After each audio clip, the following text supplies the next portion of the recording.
Et nous sommes en ligne avec Camille Lecause. Bonjour et merci de répondre à France 24.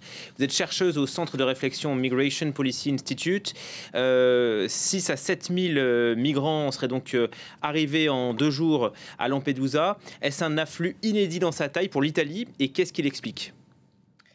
Oui, c'est sûr qu'on observe une augmentation des départs depuis la Tunisie et depuis la Libye depuis l'année dernière, en particulier depuis la Tunisie. Et c'est le résultat de plusieurs facteurs, en fait. Là, ce qu'on voit en Italie sur les nationalités arrivées, c'est qu'il y avait des personnes qui étaient en provenance de Côte d'Ivoire, de Guinée, de Burkina Faso, du Sénégal, du Nigeria. Donc des pays où il y a à la fois toute une convergence de facteurs au niveau social, au niveau économique, mais aussi, je pense en particulier au Burkina Faso, des violences qui poussent aussi les gens à quitter leur pays.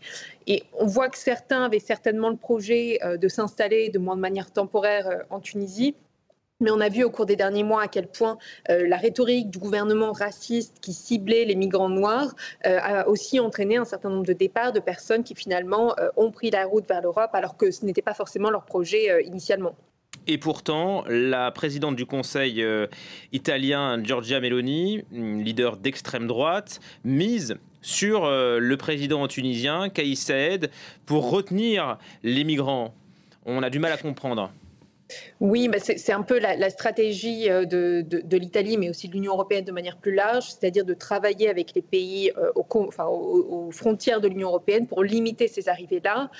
On l'a vu, ça a été repris hier, notamment dans le discours sur l'état de l'Union de la présidente de la Commission européenne, qui faisait état de ce MOU, de ce Memorandum of Understanding, qui était un modèle sur la coopération entre l'Union européenne et des États tiers, donc à suivre avec la Tunisie. Maintenant, il faut bien voir de quoi est-ce qu'on parle exactement. Là, il s'agirait en fait de soutenir les autorités tunisiennes pour renforcer les contrôles aux frontières, empêcher les départs. Je pense que ce qu'on voit aujourd'hui, c'est un peu les limites de cette approche et aussi tous les risques qu'il y a à travailler avec des gouvernements tels que celui en Tunisie, avec un président de plus en plus autoritaire et qui, je pense aussi, ne contribue pas à la stabilité à long terme d'un pays comme la Tunisie, qui a un partenaire de premier plan pour l'Union européenne. C'est un petit peu le modèle qu'avait établi Angela Merkel à l'époque avec Recep Tayyip Erdogan en Turquie. Je pense que c'est quand même différent, mais la logique est la même, effectivement, c'est de contenir les arrivées. Et ça, c'est un petit peu le consensus pour les États européens, parce qu'ils peinent depuis 2020 à réformer le système commun d'asile au niveau interne, en fait, entre eux. Et donc, comme ils n'arrivent pas à se mettre d'accord, ils se tournent vers les partenaires extérieurs en se disant, en fait, la manière de résoudre le problème, c'est de faire en sorte que les personnes ne viennent pas en Europe à la base. Avec la Turquie, ça a plutôt fonctionné, non ? Alors avec la Turquie, ce qui s'est passé, c'est qu'il y a eu effectivement une augmentation du contrôle des départs et ça nous a aussi mis sous une pression où lorsque la Turquie n'était pas satisfaite de certaines mesures, de certaines politiques ou de certains discours qui étaient tenus au niveau de l'Union européenne, la Turquie avait beau jeu de limiter un petit peu les contrôles et ça a entraîné une augmentation des arrivées. Maintenant, je pense que ce qui est important, c'est quand même de voir qu'il faut vraiment une réforme en profondeur des mécanismes européens parce que ces arrivées vont continuer. Et ce qu'il faut faire, c'est donc se préparer en interne pour pouvoir soutenir des pays comme l'Italie, la Grèce et l'Espagne, qui sont les portes d'entrée de l'Union européenne, à gérer ces arrivées et à faire en sorte que ces personnes puissent déposer des demandes d'asile dans des conditions humaines. Et là, on voit bien à quel point, à Lampedusa, les autorités sont complètement débordées. Dépassées, effectivement. Giorgia Meloni, cette responsable post-fasciste qui avait promis de mettre fin à l'immigration irrégulière. Aujourd'hui, on voit bien que les centres sont saturés, en tout cas à Lampedusa, et l'Italie rechigne, selon plusieurs pays européens, à reprendre les migrants pour traiter leurs demandes d'asile. C'est le fameux règlement de Dublin. L'Allemagne s'en est plaint récemment. Berlin refuse même désormais les migrants qui viennent d'Italie. C'est assez inquiétant. Il y a une rupture là du mécanisme de solidarité et ça commence par l'Allemagne.